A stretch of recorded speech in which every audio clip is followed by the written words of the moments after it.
కిరణ్ గారు అసెంబ్లీలో వివేకానంద రెడ్డి గారి గురించి తెగ బాధపడిపోతా ఉన్నారు.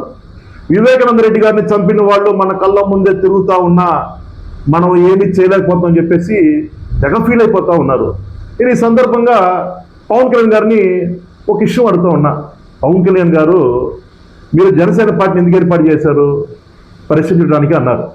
ప్రశ్నించకుండా మీ పార్టీని తీసుకెళ్ళి ఎప్పుడైతే చంద్రబాబు కాళ్ళ దగ్గర మీరు తాకట్టు పెట్టారో అప్పటి నుంచే మీరు ఏమి చేయలేకపోతున్న సంగతి మీరు గుర్తు పెట్టుకుంటే చాలా మంచిదని చెప్పేసి నేను తెలియపరుస్తూ ఉన్నా. పవన్ కళ్యాణ్ గారు, మీరు వివేకానంద రెడ్డి గారిని చంపిన వాళ్ళని ఏమీ చేయలేరు. సుగాలి ప్రీతిని మానభంగం చేసి చంపిన వాళ్ళని మీరు ఏమీ చేయలేరు. మచ్చిమర్రిలో తప్పిపోయిన 8 ఏళ్ల బాలికని మీరు తీసుకురాలేరు. అదేవిధంగా వాలంటీర్ ద్వారా 30,000 మంది ఆలపేటలో మిస్ అయిపోయారు అని చెప్పేసి మీరు ఇష్టానుసారంగా ప్రసంగం చేసిన ఆడపిల్లని మీరు తీసుకురాలేరు.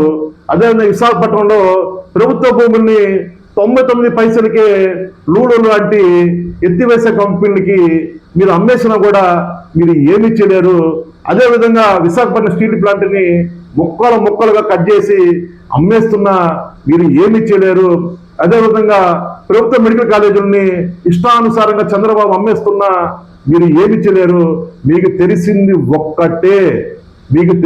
ఒక్కటే, మీరు హైదరాబాద్లో టిఫిన్ చేయటం, విమానం ఎక్కటం, విజయవాడలో దిగటం, అక్కడ మీటింగ్ చూసుకోవటం, భోజనం చేసుకోవటం, అదే ఫ్లైట్లో హైదరాబాద్ వెళ్ళి తినేసి పనుకోవటం తప్ప మీరు ఏమి చేయలేరని సంగతి మీరు తెలుసుకుంటే చాలా మంచిది సార్. పవన్ కళ్యాణ్ గారు, మీకు ఒకటి చెబుతా ఉన్నా, మీలాంటి నాయకుడిని జాతీయ నాయకుడిగా తీసుకెళ్లే బాధ్యత మాదే అని చెప్పేసి నేను తెలియపరుస్తూ, జై హింద్ పవన్ కళ్యాణ్ గారు, జై హింద్.